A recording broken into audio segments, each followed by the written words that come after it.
Vocês sempre pedem para que a gente coloque as lives completas aqui no canal do YouTube do Motorsport.com, as entrevistas que a gente tem feito com os pilotos no Instagram do Motorsport.com. Hoje, Bruno Senna. Muita história boa do Bruno como piloto antes mesmo de competir e algumas histórias interessantíssimas e emocionantes com o tio, o tricampeão mundial Ayrton Senna. Antes da gente apresentar o que disse nessa longa e completa entrevista com o Bruno Senna, eu peço para que você se inscreva no canal, ative as notificações, deixe o seu like e chame os amigos. Vamos transformar isso num grande happy hour das pistas no Brasil. É importante registrar que no fim da live ela cai quando ele está mostrando a memorabilia dele, mas dá para ver bastante coisa. A gente tinha a opção de cortar, mas eu achei melhor deixar para você já sentir um pouco o clima do home office do Bruno Senna. Vamos lá, com a palavra o piloto brasileiro campeão do WEC, da LMP2. Brunão, tudo bem? E aí, Felipe, beleza? E você, Mel? Tudo jóia, cara. Pô, aí você tirou onda com esse fundo aí, cara. Gostou do meu, da minha... Quais são esses troféus? Esse aqui é de Mônaco, da GP2, da Vitória. Aqui tem uns da GP2 também, tem as coisas do Ayrton. Eu tenho uma coleçãozinha boa aqui em casa de troféus e ali tem, lá na frente, perto da televisão, tem os do Hector, do campeonato da LMP2, tem bastante coisa aqui, tá legal. Show, que bom, que bom.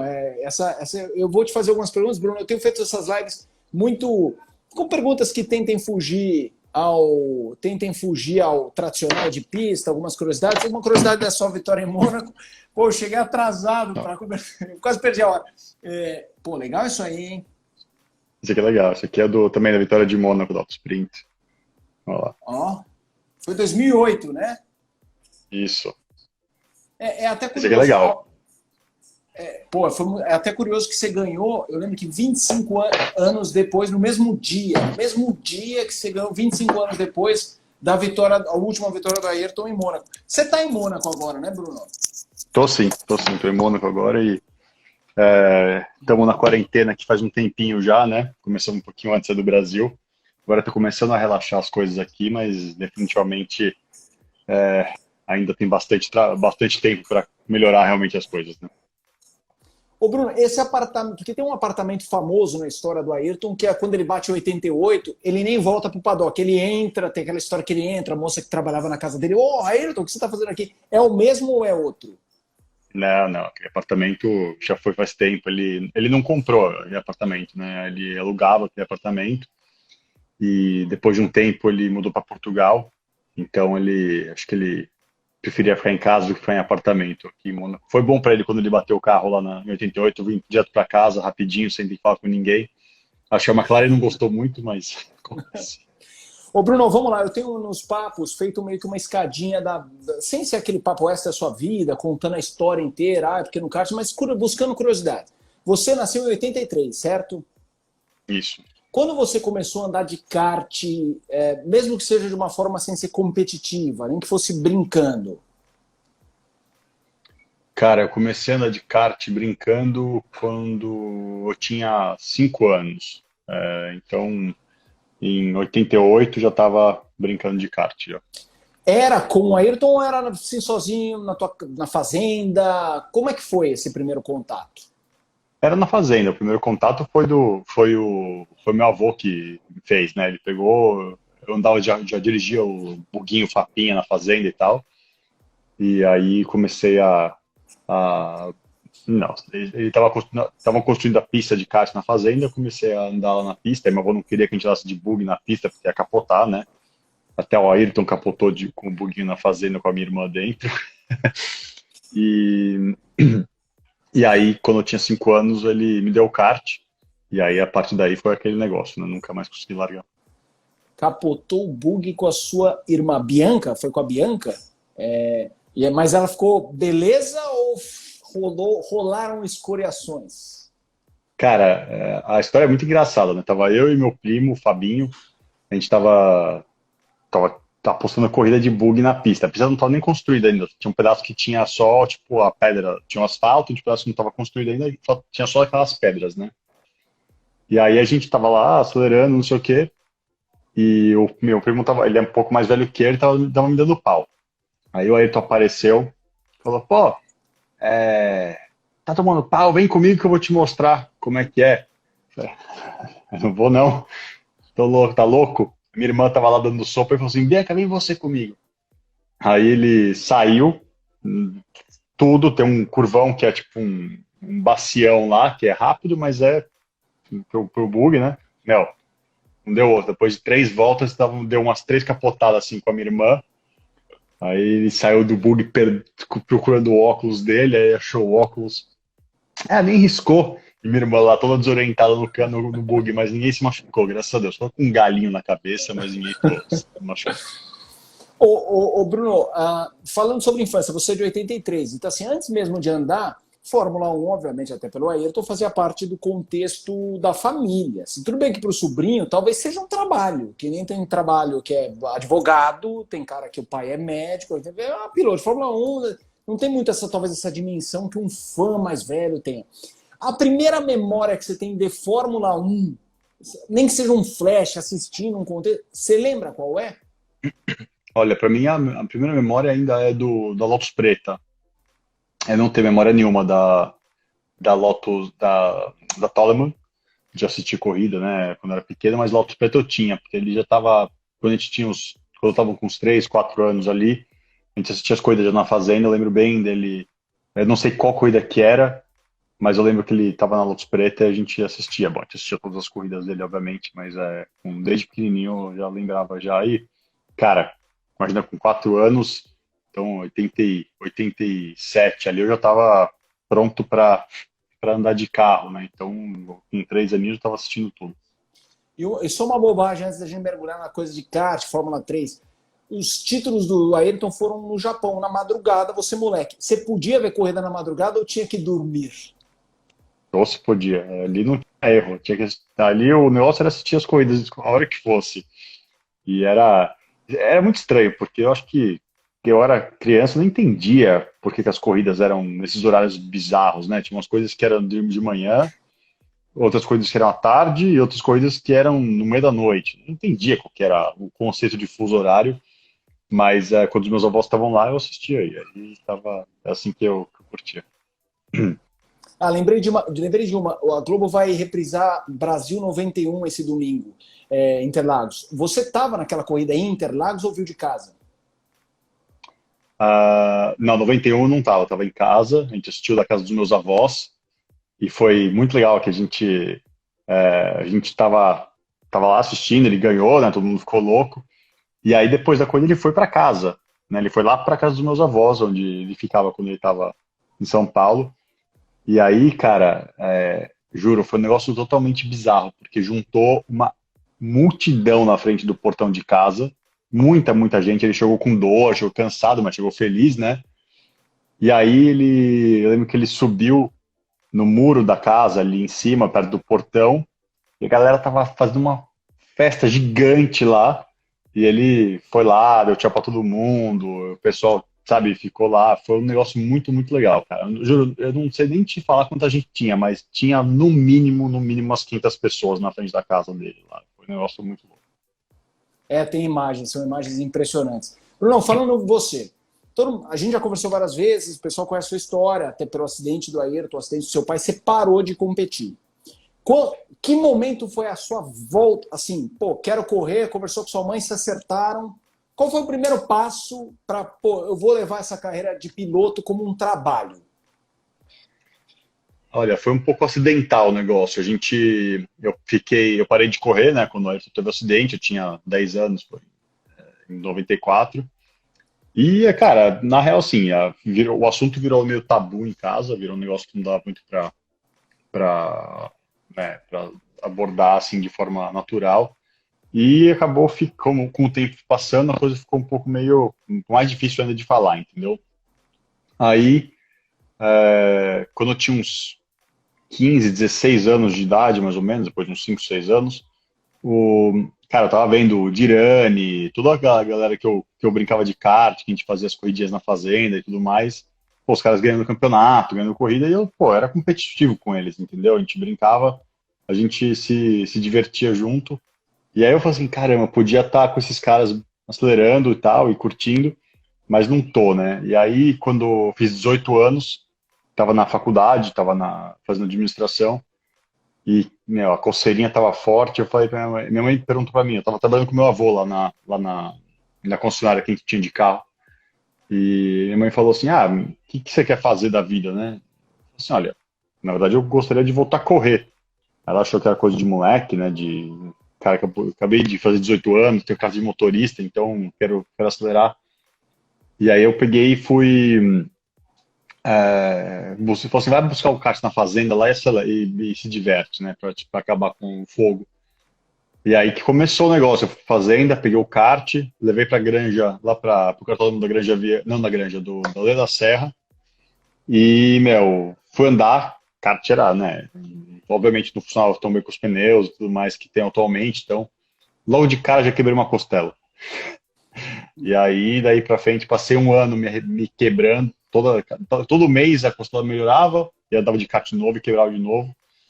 Aí, depois de uns, sei lá, uns 7 meses fazendo isso, minha mãe falou assim, não tá dando pra você ficar se quebrando toda hora, vamos ver se você entra num carro, porque não tem ninguém que faz isso por prazer, ficar se quebrando por prazer. Aí ela foi lá e a gente achou o Cesário, que a gente organizou uns testes de Fórmula 3. Eu andei primeiro de Fórmula Renault, em Interlagos, umas voltinhas lá, depois eu andei fiz uns testes de Fórmula 3 e aí vim parar na Europa.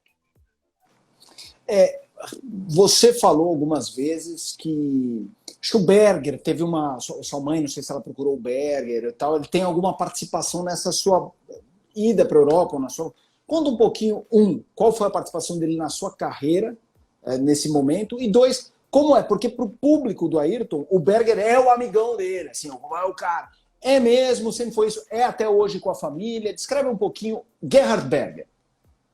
O Berger ele entrou de paraquedas no negócio, foi muito engraçado, porque enquanto eu estava ali fazendo os testes com Fórmula 3, lá no Brasil, minha mãe ela teve um evento na Europa e ela encontrou com o Berger por coincidência. Ela encontrou com ele lá e contou para ele que eu estava treinando, não sei o quê.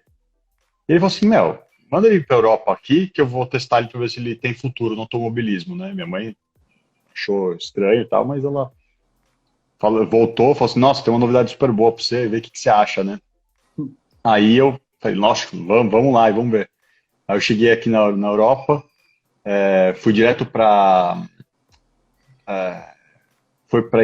Não, primeiro foi para a Alemanha, em Oschersleben, uma pista lá na Alemanha.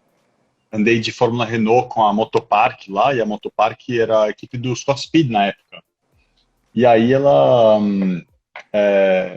gente fez o teste, foi um negócio meio estranho, o carro tinha um balanço bem diferente, era muito traseiro na entrada de curva, um carro bem esquisito. Eu consegui virar lá, fazer um tempo de volta razoável, mas não era o meu carro, né? E aí alguns dias depois, a gente foi para Espanha, foi para Valência, e teve um teste de Fórmula BMW, da Fórmula BMW lá. E aí nesse teste eu virei bem. Aí ele falou assim, olha, interessante isso aí, vamos fazer umas corridas de Fórmula BMW na Inglaterra, ele organizou esse negócio com a Carlin, para ver. E aí eu fui lá, fiz aquelas 3 corridinhas no fim de 2004 em Brands Hatch, como é que chama aquele oval lá na Inglaterra? Agora esqueci o nome dessa pista, e Donington. E, cara, assim, eu testei com Fórmula BMW uns 7 dias no seco, uns 7 dias no molhado. E aí eu fui fazer essas corridas. Eles deixaram fazer como convidado, sem contar ponto pro campeonato, mas só para fazer corrida, assim. E aí foi legal. Lá em Donington eu classifiquei 2 vezes em segundo, nas condições mistas, e terminei uma das corridas em quinto. Então não foi um mau começo. O pessoal está escrevendo que é Rockingham. Rockingham, é isso aí. Rockingham, é isso aí. Tem gente que já citou Le Mans, já vou chegar em Le Mans para falar com o Bruno. Mas, Bruno, você comentou lá atrás quando você queria correr, você falou dos Girani e tal. Quando você começou lá fora a andar, que nem você falou, fiquei em segundo, porque eu imagino que talvez tivesse essa dúvida. Até você, fiquei parado, será que eu vou virar? Será que, eu chego lá no aquário de tubarão, os caras me jantam. Qual foi o primeiro momento nesse contexto de competição que você falou, cacete, eu consigo medir força com os caras. Eu não sei aonde eu vou chegar, mas dá para eu brincar com isso aqui. É difícil saber exatamente, né? Foi assim, mais pra frente que eu tinha mais confiança no que dava pra fazer. Nos testes, quando eu testava nos treinos que eu fazia antes do campeonato e tal, antes de começar as corridas, aí dava pra ver que eu tinha potencial, porque eu virava o tempo dos pilotos top, entendeu? Só que não era. Uma coisa é você virar o tempo bom em teste, outra coisa é você fazer em treino, corrida, quando a coisa realmente importa, consistência, essas coisas. Eu conseguia virar rápido, mas não sabia por que que eu estava virando rápido, entendeu? Tem essa coisa de experiência que faz muita diferença, né? E aí, então, realmente, eu comecei a ficar mais confiante que dava para o negócio ir bem lá. Vamos dizer, no começo da temporada da Fórmula 3, que eu fiz umas boas classificações, umas boas corridas, mas aí no meio eu tive umas dificuldades, e no fim da primeira temporada de Fórmula 3, 2005, que eu percebi que eu estava começando a engatar num ritmo bom. Bruno, GP2, vamos chegar na GP2, que é um momento bem importante da sua carreira, 2007, 2008. Arden Sport, eu acho, não foi? Não, Isso. 2008 foi o ano que você foi vice-campeão. Faz um balanço um pouco de 2007, como foi aquela coisa da experiência, tal, era uma equipe competitiva, mas que não era a melhor, e daí 2008 já num carro competitivo. GP2 foi um desafio louco, né? Porque eu saí da Fórmula 3 inglesa com terceiro lugar, né, no meu segundo ano de automobilismo. Eu estava bem confiante que eu ia conseguir andar bem na GP2. Quando eu andei no carro de GP2, eu me acostumei rápido, quando eu fiz os treinos lá. Eu tive um treino, o primeiro treino que eu fiz de GP2 foi com a DPR, que era uma equipe bem ruim. E aí a gente foi e fez um treino com a Arte, que foi ruim também lá em Jerez, não sei o que eles estavam fazendo, mas eu e o Viso, a gente tomou um puta pau, perdão À vontade. pelo meu francês. E, e aí eu fiz um treino, e aí a gente foi lá e treinou com a Arden, e foi ok, não foi maravilhoso, mas foi bom. Então, nesse sentido, assim, dá pra gente começar e vamos ver como é que vai, né? Eu fiz um treino em Porricaro primeiro, depois a gente fez treino em Jerez. E aí, cara, eu fechei com a gente se apaixonou com a Sport. Infelizmente, no treino que eu fiz com eles, choveu. Eu fui mais rápido no treino, com uma mega vantagem, mas choveu. Então, eles ficaram com receio de me pegar para ser piloto deles em 2007, porque justamente tinha chovido, e eles tinham o Timo Glock e o Andreas Zuber como pilotos. Os dois tinham experiência e tudo mais. Então, para eles fazia muito mais sentido pegar os pilotos experientes do que pegar um piloto novo. Mas foi uma pena, porque 2007, com o carro da Sport, ia ter sido bem, bem bom. E 2007 foi um ano de aprendizado no GP2, difícil com o carro da Arden, era um carro que não utilizava os pneus, ele era muito macio, né, nas molas, então ele era bem consistente, mas em certas pistas ele não tinha nem chance de virar rápido. Mas quando a gente fazia a estratégia boa, venci a corrida em Barcelona já logo na segunda etapa do ano. E depois a gente fez mais alguns pódios, mas foi um ano bem difícil com eles. A gente tinha corridas boas, coisas terríveis, era um negócio muito inconsistente. E se fosse só eu que estava lá para trás de vez em quando, ia ser só eu, mas o meu companheiro de equipe também estava para trás, então era bem, bem dureza. E 2008 foi com a Sport, foi aquele progresso. Eu tinha muita confiança no carro, na equipe, a gente conseguia fazer as coisas, fui consistente o ano inteiro.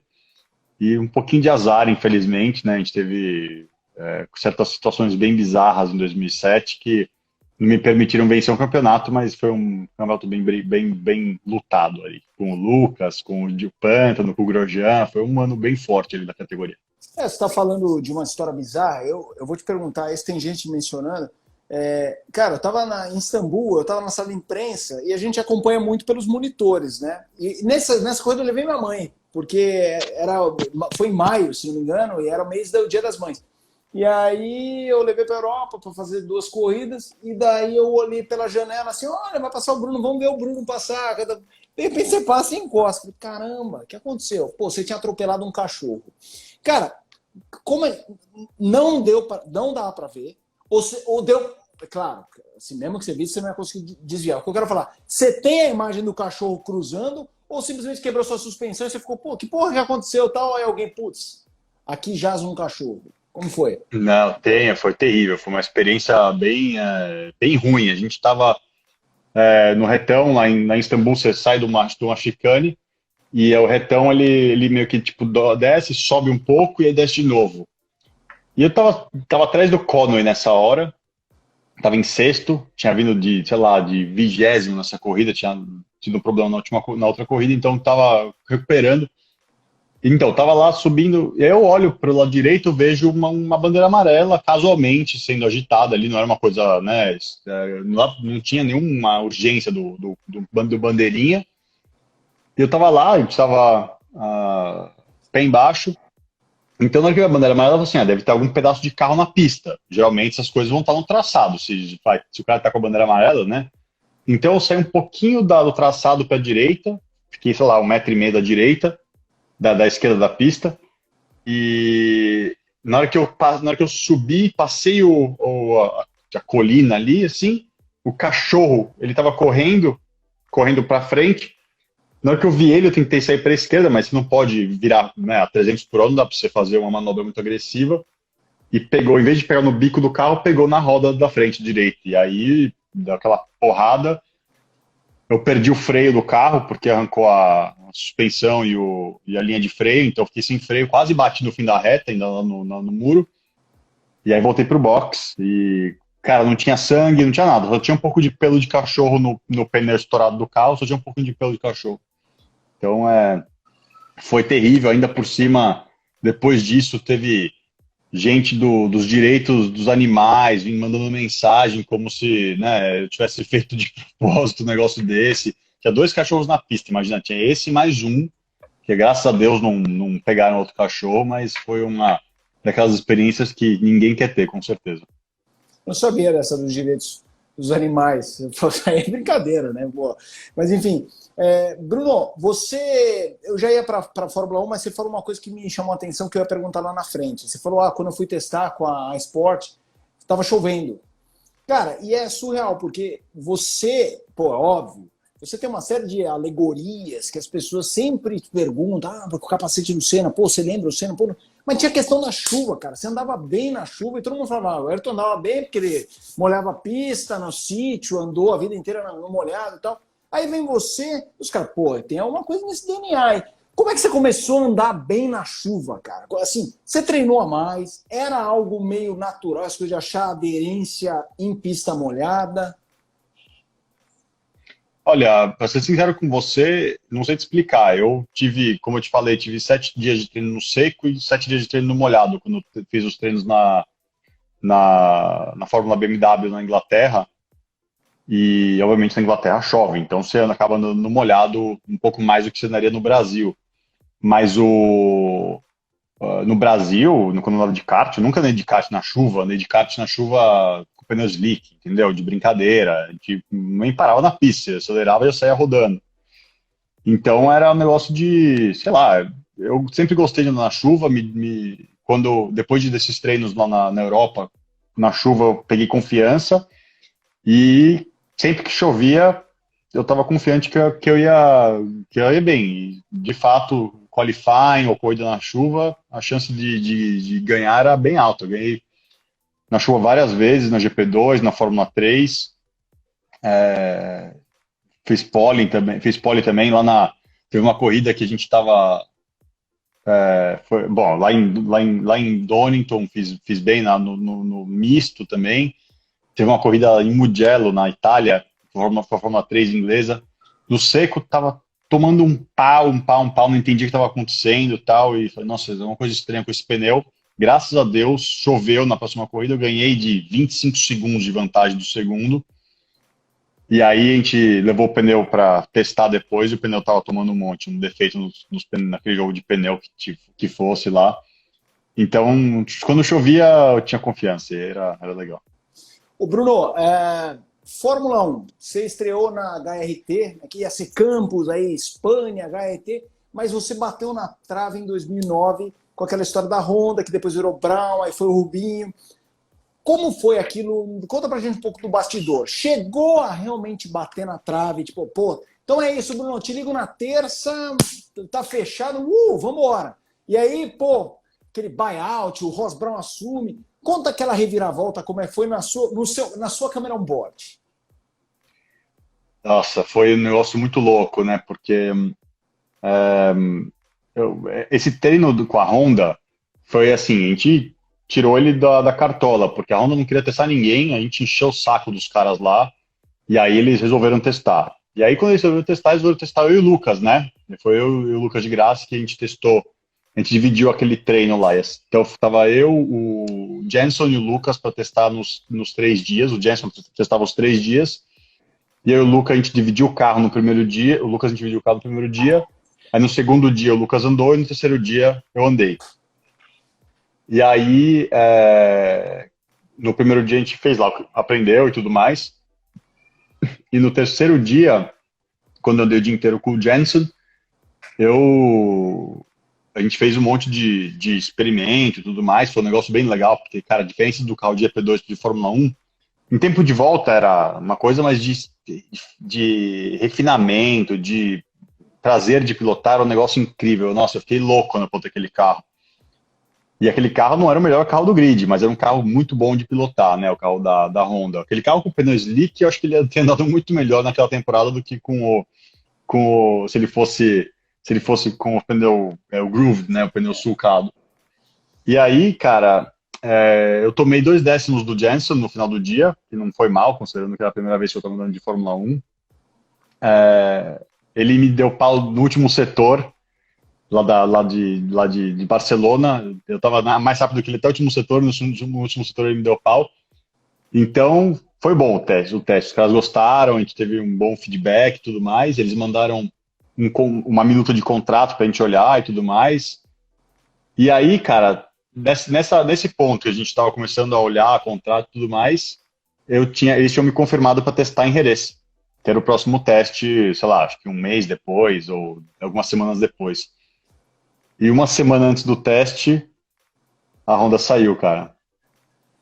E aí a Honda saiu e a gente continuou falando com o Ross Brown, com o Nick Fry, com esses caras para ver se a gente conseguia, né, ainda entrar no negócio.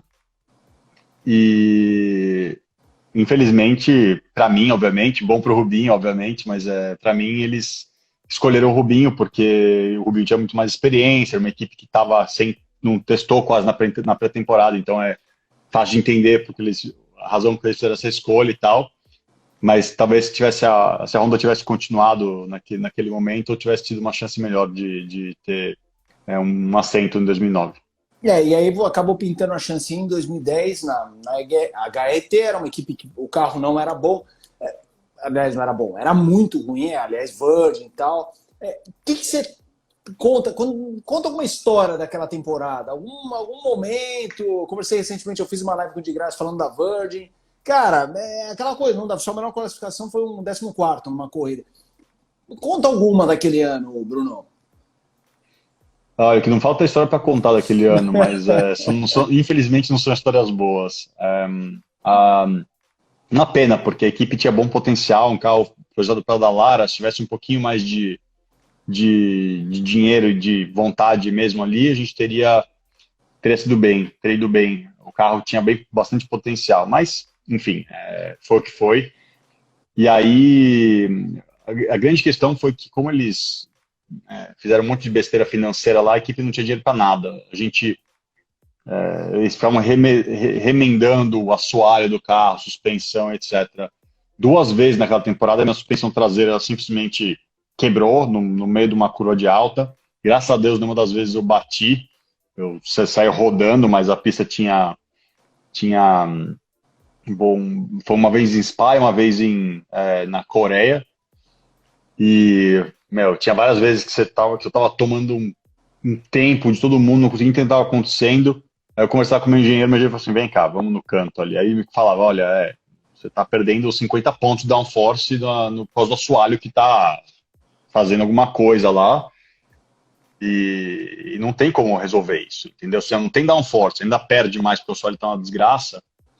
Então foi um ano assim, só de experiência ruim, foi um ano que minha confiança como piloto despencou completamente, porque você passa um ano sem saber onde você está, né? Pisando sempre no nada. Teve duas corridas que eu estava indo bem, a corrida de, de Istambul, na Turquia.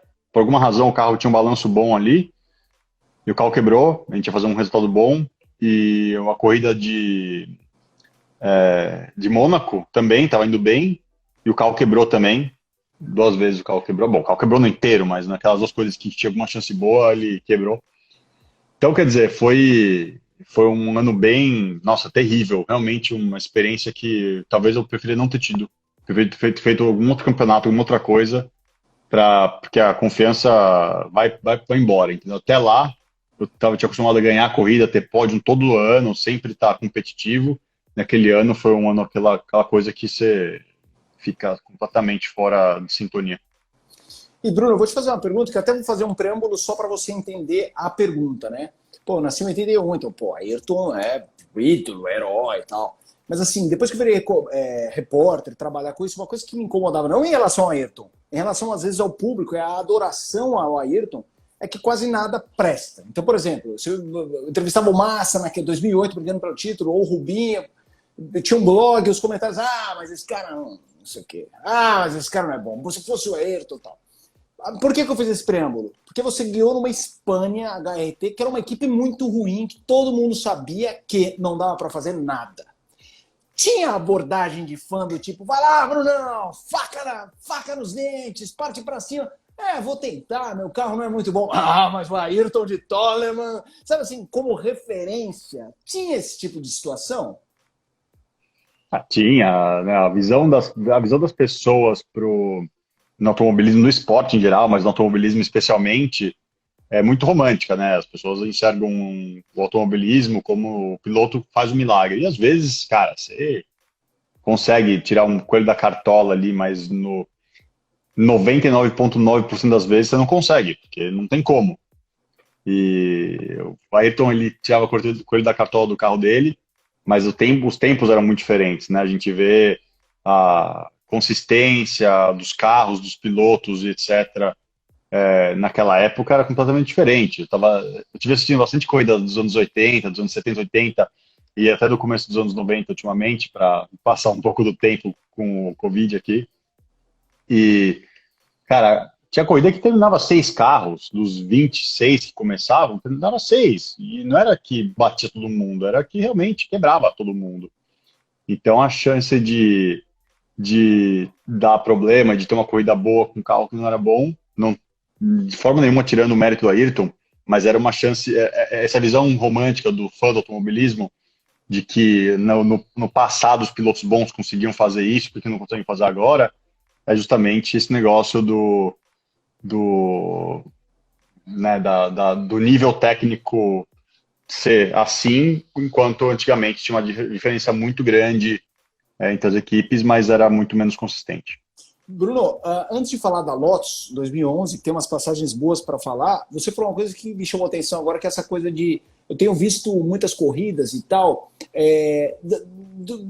do passado, não precisa ser do Ayrton necessariamente. Fala um top 3 para você, das corridas mais top 3, assim, 5, não precisa ser em ordem. Corridas mágicas que você, quando vê, fala, ai, cara, essa foi demais. Eu assisti a de... como é que chama? Aquela da França com o Gilles e com o René Arnoux. Não foi Clermont Ferrand aquela, né? Não, foi Jean Prenois.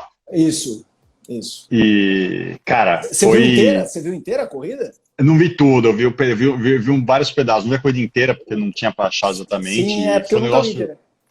Era muito legal, a gente vê sempre aquele pedaço, né, que eles estão se batendo lá até o final da corrida ali, são tipo, umas 3 ou 4 voltas que eles estão se batendo ali, mas realmente as coisas essa corrida tinha uma estratégia completamente diferente. Você tinha a corrida do James Hunt, lá de Suzuka, né, e é uma coisa tão surreal quando você vê a corrida, porque sem timing, você não entende o que está acontecendo na corrida direito. Você está vendo um cara, ele tá andando, aí ele tá lá na frente, aí o carro dá um problema, ele vai fazer um pit stop, faz uma volta inteira com o pneu furado, na chuva, aí para, faz um pit stop de meio minuto, sai do box, anda e vence o campeonato. Ele não ganhou a corrida, mas ele venceu o campeonato porque o Lauda desistiu da corrida. Então são umas coisas que, tipo, essas coisas são muito loucas, né? E acho que a corrida, uma das coisas loucas que eu também vi qual que foi a da... Eu tava assistindo uma das coisas ali, quando tava... Agora não tô lembrando qual que era exatamente, mas era com o Prost, né? O Ayrton já tava, e ele tava... E o Ayrton tinha um approach no começo muito mais agressivo, né? Ele saía sempre no pau, no pau, no pau, e aí você via que às vezes dava o pneu do carro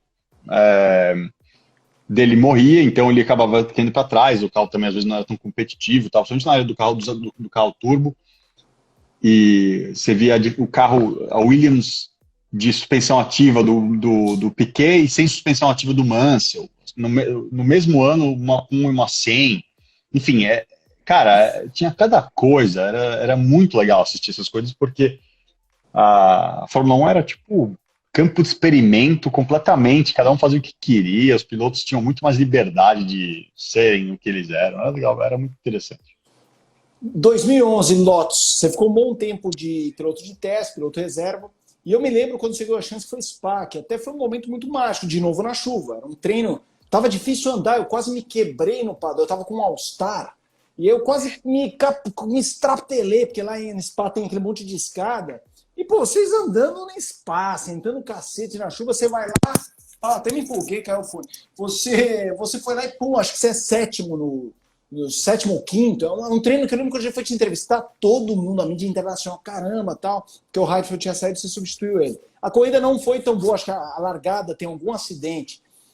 Fala um pouquinho como foi aquela volta, aquela prova e a sequência de campeonato, que a Lotus começou o ano bem, pode com o Petrov, pode com o Heidfeld, mas a segunda metade não foi tão boa, então você não conseguiu tantos resultados. Foi interessante. A Lotus tinha um conceito de carro muito legal, que era no primeiro momento ali do campeonato, a Lotus saiu com uma solução de colocar o escapamento do carro, em vez de colocar no difusor, como as outras equipes estavam fazendo para ganhar downforce no difusor, eles colocaram na frente do assoalho do carro. Então o escapamento, ele, em vez de ir para trás do motor, ele saia para frente e entrava ali no canto do assoalho, para selar o assoalho e dar downforce. Porque nos anos anteriores, as equipes estavam tentando fazer o difusor, blown diffuser, que eles chamavam, né, que era o difusor assoprado com escapamento, estavam saindo muito de frente na saída de curva, por causa desse downforce extra que eles levavam. Então a Lotus começou com esse conceito que era muito interessante. O problema desse conceito é que o pneu Pirelli entrou em 2011 e o pneu traseiro Pirelli era muito fraco, especialmente comparado com o Bridgestone.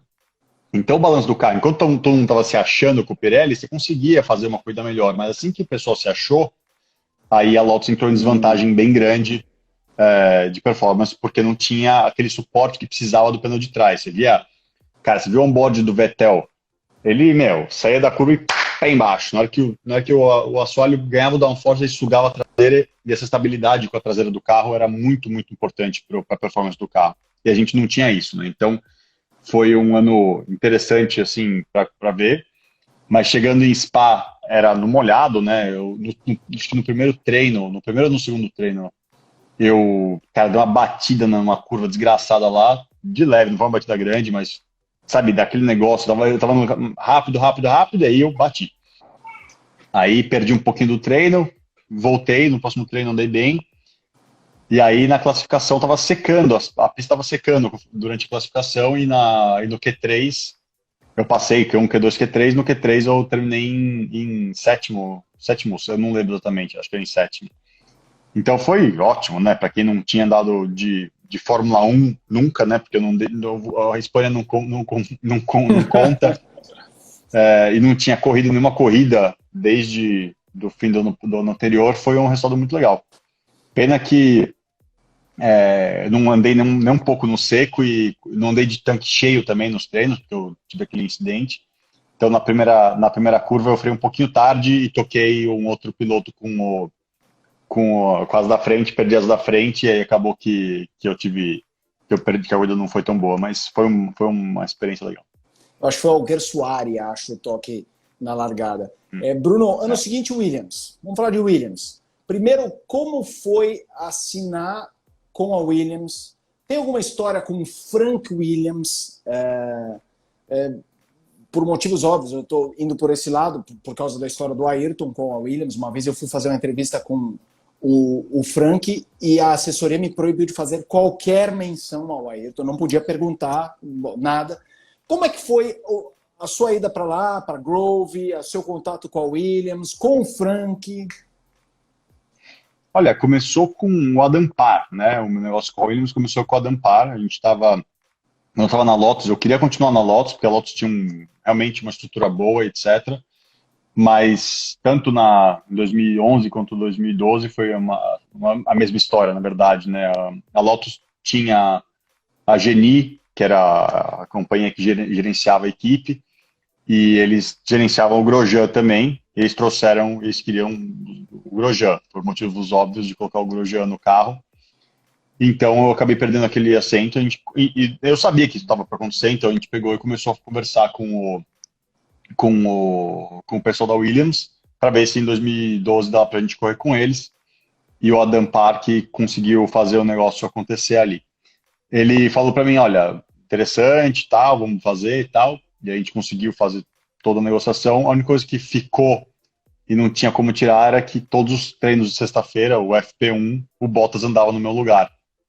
Então, das 18 corridas, eu perdi 16 primeiros treinos. Não, 15, porque em Mônaco, Singapura e na primeira corrida eu tive esses treinos eu fiz, mas não, todas as outras corridas eu perdi os treinos. Então, isso aí foi terrível, né? Porque se perder na Fórmula 1 não dá para perder nada, né? Perder pelo menos 35, 40% do seu tempo de treino durante o ano é muito, muito pesado, né, de perda. Mas com o Frank foi interessante, a gente chegou lá, eu conhecia ele, mas não bem, eu fui lá conversar com ele, com a equipe, conheci a equipe, ele foi super gente boa, a Claire e o Jonathan, que são filhos deles, né, o Jonathan, eu conhecia bem, porque ele é muito amigo do Karan Shandok, que eles fazem coisa na equipe histórica da Williams, então eu conhecia bem já o Jonathan. E foi, assim, muito legal, porque quando eu fiz primeira visita na fábrica, eles me mostraram tudo, né? A fábrica não tinha... O lugar é o mesmo que era quando eu estava lá, e tinha muita gente ainda que trabalhava lá, que trabalhava na época do Ayrton. Tinha gente que fez parte de peças do carro do carro do Ayrton e tudo mais, e todo mundo foi muito, muito gente boa e tal. Essas pessoas eram mais no setor de fabricação, de metal e etc. Então foi uma experiência muito legal de ver as histórias que as pessoas tinham e tudo mais. E, obviamente, ver alguns carros, aquele museu de carro que a Williams tem é demais, né? Os carros que eles têm são muito legais. Mas você citou alguns funcionários. Com o Frank, essa coisa do Ayrton, você percebia essa distinção, assunto meio tabu com ele? Ou até rolou papo do tipo, o Ayrton quando veio aqui, não sei o quê? Ele não lembra exatamente qual que foi a história, mas ele contou que o Ayrton, quando ele foi lá, ele tinha feito alguma coisa, cara. Depois eu vou ver se eu lembro essa história, mas ele tinha alguma história do Ayrton, mas ele tinha bom humor quando ele conversava. Não era uma coisa difícil. Óbvio, né? Não era simples, mas também não era um negócio que ele não conseguia conversar. E o pessoal da equipe era similar. Acho que um dos desafios desse negócio da Williams foi quando eu vi que estava para acontecer, foi de chegar e conversar com meus avós sobre isso, né? Porque dentro da minha família era um negócio que talvez fosse ser difícil, mas quando eu conversei com eles, eles foram super positivos e me deram todo o apoio que eu precisei para ir para lá. Ô Bruno, estamos caminhando para a reta final do papo. Eu vou jogar uns temas mais curiosos. Você tem alguma relação, eu não sei quão amigo é, ou se é um bom colega, mas é boa. Eu fiz até uma live recente com o Nelsinho falou sobre isso. E, cara, eu como jornalista, o cara, agora não mais, mas primeira vez que fui entrevistar o Nelson, dá um medo. Você fala, porra, o Nelson vai me dar uma no meio hoje. Cara, como foi o primeiro dia que você conheceu o Nelson Piquet? Shake hands. Falou prazer, Bruno Senna, ou prazer, Bruno Lali, sabe? Você tem toda uma disfarçada, já era amigo do Nelsinho. Conta como foi conhecer Nelson Piquet, Bruno. Cara, eu já era amigo do Nelsinho e eu vou te falar, eu fiquei meio preocupado que o Nelson talvez não fosse, não sei lá, se ele tinha alguma coisa, se ele não ia gostar muito. Mas ele foi gente boa comigo, tanto ele quanto a mãe do Nelsinho foram super gente boa comigo. Então, não tenho nenhuma história para contar nesse sentido, mas antes de conhecer ele, eu fiquei um pouco assim.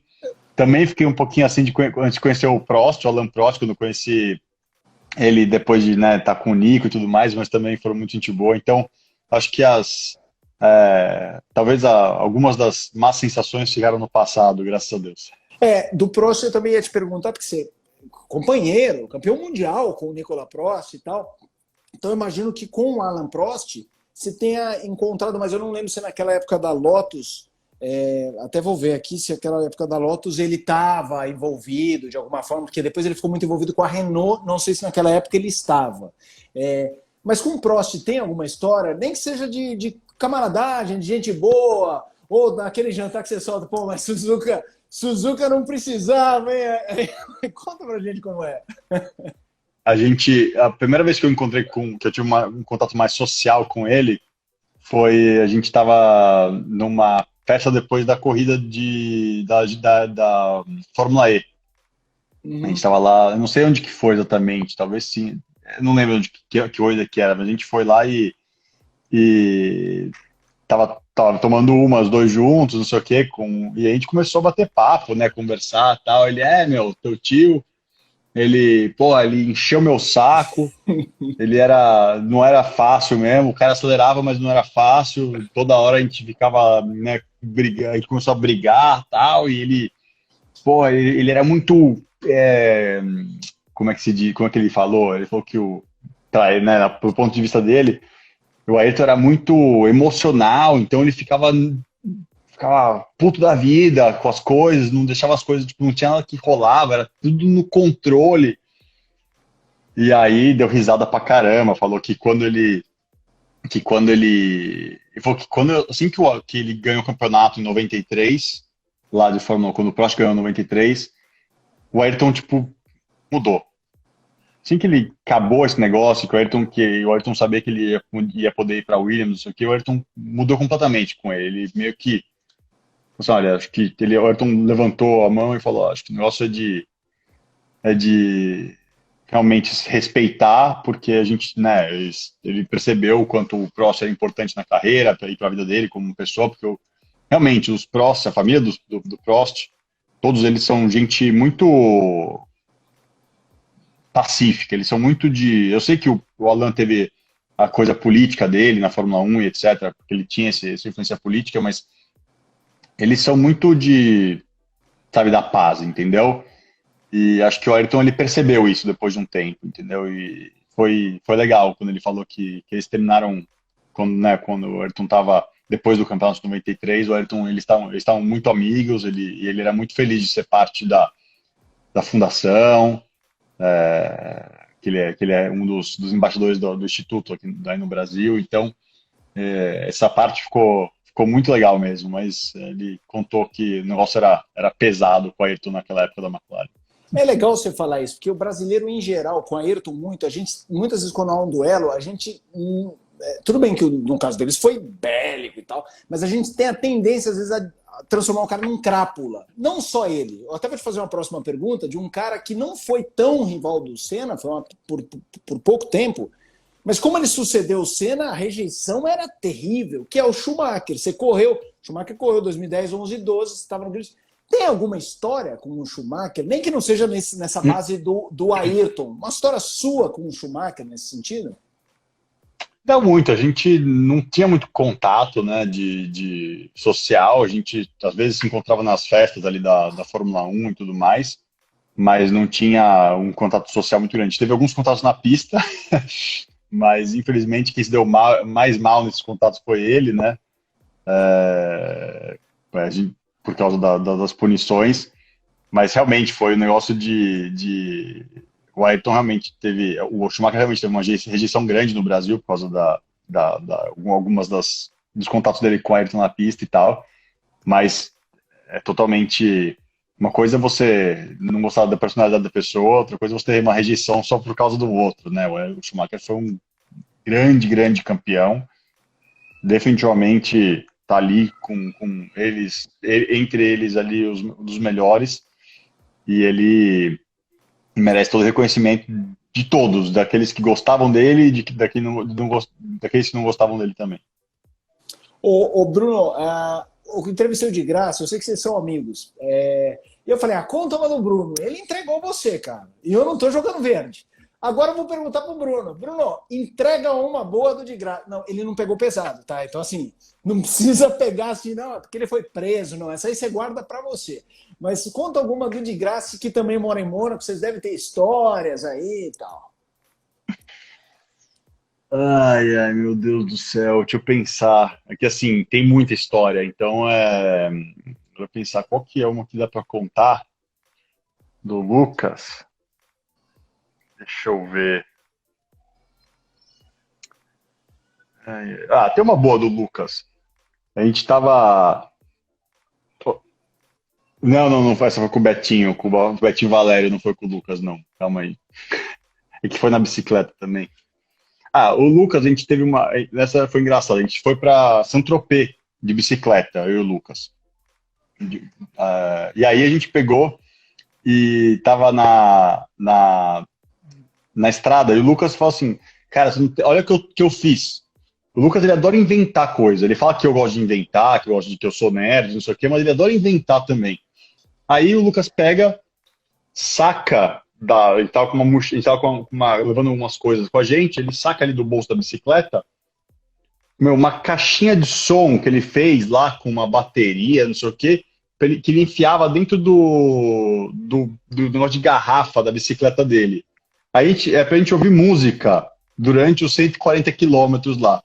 A bateria durou uns 15 minutos das 4 horas que a gente fez de bicicleta.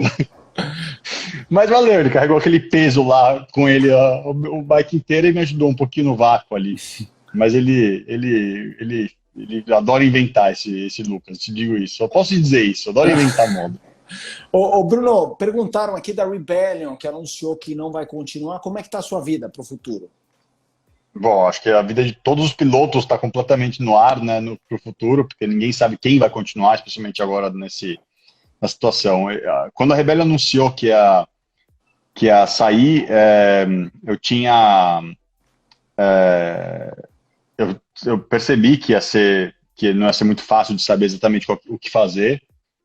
Eu tenho, graças a Deus, esse ano ainda, minha função de embaixador e piloto de testes e coisas de motorsport com a McLaren Automotive, né? Então eu tenho muita coisa para fazer com eles, é bastante bem ocupado o resto do ano fora das corridas. Então, meio que assim, vamos sentar agora, esperar para ver o que vai acontecer, porque o WEC também não está exatamente bem definido com relação ao regulamento que vai ser no futuro, que equipes que vão estar, que equipes que não vão estar. No WEC, com certeza, o negócio seria fazer LMP2, né? Porque nas equipes de hipercarro, bom, tem a Toyota, por enquanto.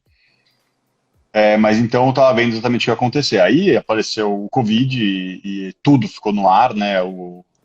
Esse campeonato, se as corridas forem acontecer esse ano, vai terminar só em dezembro, então sabe-se lá quando vai começar o próximo campeonato do ano que vem, se as coisas começarem realmente. Enfim, eu acho que atualmente eu não tenho nada para dizer sobre o futuro, porque não tem nada acontecendo, né? A gente tá todo mundo no automobilismo tá meio que em stand-by, e para ser sincero com você, eu vou entrar em programa que vale a pena, não vou fazer nada que não vale a pena, porque já fiz ano passado um programa de LMP2 no ILMS, e não valeu a pena. Eu tava querendo, como eu tinha experiência no carro de LMP2, eu trouxe um setup bom para o carro ele tinha competitividade, mas o carro quebrava toda hora, então quando a equipe não condiz, é mais estressante do que quando você está com dificuldade. Então, nesse sentido, eu aprendi que vale a pena só quando vale a pena. E se o próximo programa de automobilismo vai ter que ser daqueles bons, senão vou tirar um aninho de férias, vamos ver. Ô Bruno, e para fechar, porque faltam 2 minutos, durante a sua carreira que eu acompanhei GP2, eu só perguntei do Ayrton quando você ganhou Mônaco, porque foi 25 anos depois. Mas durante aquela época muita gente perguntava, naquela intenção de repente uma emoção, e você sempre fala numa boa, né? É uma característica da sua personalidade, ou como você encontra muita gente que fala dele, foi uma forma até que você desenvolveu de também se distanciar para não ficar toda hora se emocionando. Bom, assim, o foco do esportista é no esporte, na sua atividade, na sua performance. Não é ficar pensando, para mim, né, na minha perspectiva, não é ficar pensando em nostalgia, essas coisas, entendeu? Por isso que, para mim, sempre pensei no que eu tinha que fazer, na melhor das minhas, do que eu podia fazer para ser o melhor possível dentro da minha capacidade.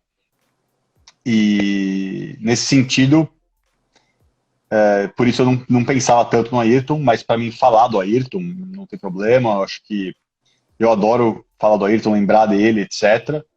E as pessoas gostam de saber de coisas dele e tudo mais, e tudo que eu posso compartilhar, eu compartilho. E se as pessoas ficam felizes, eu fico feliz também. E Bruno, faltam 50 segundos. Você falou que tem umas coisas. Consegue dar uma panorâmica aí nesses troféus para a gente se despedir? Aqui estão aí atrás? Vamos lá. Vou levar vocês para dar uma voltinha aqui em casa. Vamos lá. E talvez caia. Então, se cair, eu vou ligar, porque eu quero dar essa voltinha. Vai lá. Então, vamos lá. Deixa eu virar a câmera que eu consigo ver que eu estou te mostrando. Vai. Então tem aqui alguns troféus da GP2, isso aqui tem alguns capacetinhos, modelos de carro, alguns presentes de fãs aqui que me deram algumas coisas. Esse aqui tá meio quebradinho, mas foi uma boa memória. Aqui tem as coisas de Le Mans, tá vendo? De algumas participações de Le Mans, etc. Kit Kat japonês com foto. Tem outra estante aqui com os troféus da GP2 também. Um Seninha. Alguns carrinhos bem legais. Ouvimos Bruno Senna, piloto que participou de várias categorias, esteve na Fórmula 1, compete em Endurance, participou também na Fórmula E. Papo muito legal com Bruno Senna. Tá falado? Se inscreva no canal, ative as notificações e deixe o seu like. Em breve uma outra entrevista interessantíssima. Que tal Ricardo Zonta?